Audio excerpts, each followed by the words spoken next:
Assalamualaikum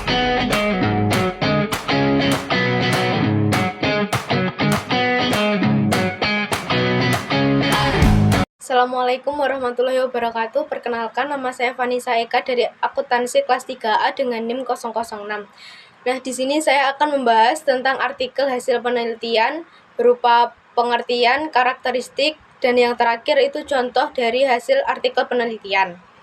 Nah, pembahasan yang pertama yaitu pengertian hasil artikel. Nah, pengertian hasil artikel adalah karya tulis ilmiah yang memaparkan temuan dari suatu penelitian yang telah dilakukan penulis, baik penelitian lapangan, eksperimen, studi kasus, survei, maupun penelitian kualitatif lainnya.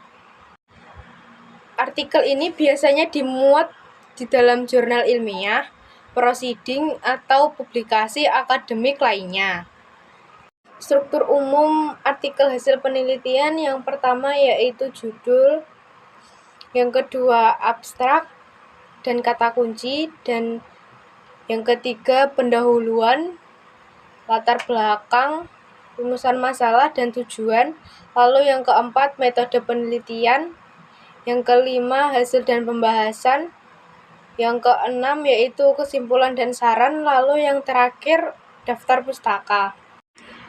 Untuk contoh artikel hasil penelitian yaitu berjudul Pengelolaan Keuangan Usaha Mikro oleh Pelaku UMKM Pemula. Nah, penelitian ini bertujuan untuk menganalisis pengelolaan keuangan usaha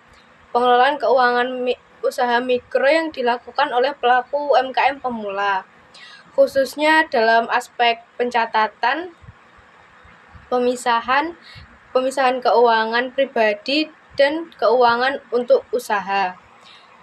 UMKM ini memiliki peran penting dalam perekonomian nasional, terutama dalam meningkatkan kesejahteraan masyarakat dan memperluas lapangan pekerjaan. Namun banyak pelaku UMKM pemula menghadapi tantangan dalam mempertahankan keberlanjutan usaha.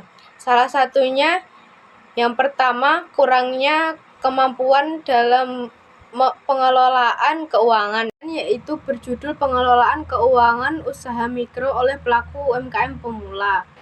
Penelitian ini bertujuan untuk menganalisis pengelolaan keuangan usaha mikro yang dilakukan oleh pelaku UMKM pemula, khususnya dalam aspek pencatatan keuangan, pemisahan keuangan pribadi, dan keuangan untuk usaha.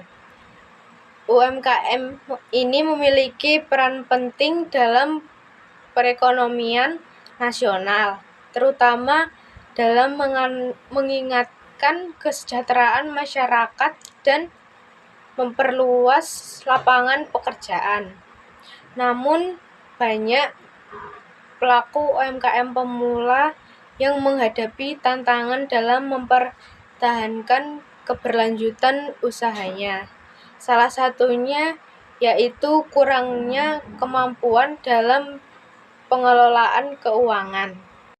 Fakta di lapangan menunjukkan bahwa UMKM pemula seringkali belum menerapkan pembukuan dasar, belum memisahkan keuangan usaha dan keuangan pribadi, serta tidak melakukan pengelolaan arus kas dengan baik. Hasil dari artikel penelitian ini menunjukkan bahwa 7 dari 10 pelaku UMKM pemula masih melakukan pencatatan secara manual dan ditulis di buku tulis.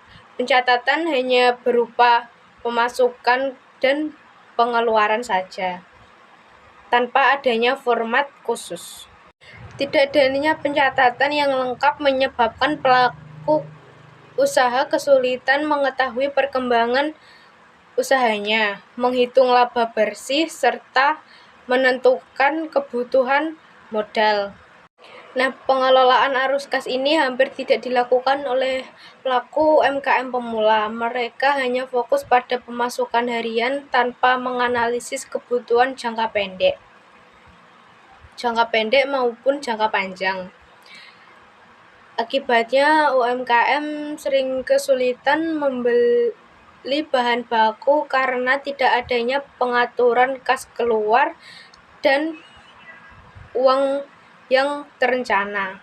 Nah, untuk beberapa faktor utama yang mempengaruhi rendahnya pengelolaan keuangan UMKM pemula, yaitu yang pertama adalah kurangnya literasi keuangan, yang kedua minimnya pengetahuan tentang pembukuan dasar, yang ketiga tidak adanya pelatihan dari lembaga terkait, dan yang keempat persepsi bahwa pencatatan tidak terlalu penting. Nah, untuk kesimpulannya yaitu penelitian ini menyimpulkan bahwa pengelolaan keuangan UMKM pemula masih sangat rendah.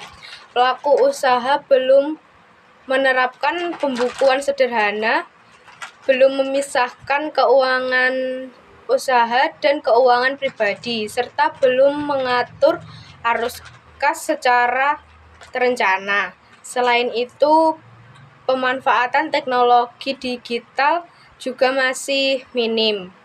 Rendahnya literasi keuangan menjadi faktor utama yang menghambat kemampuan pelaku UMKM dalam mengelola keuangan.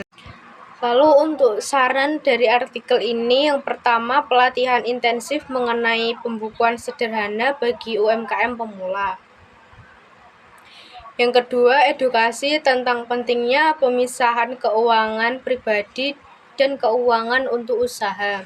Lalu yang ketiga yaitu peningkatan literasi keuangan melalui program pemerintah atau komunitas.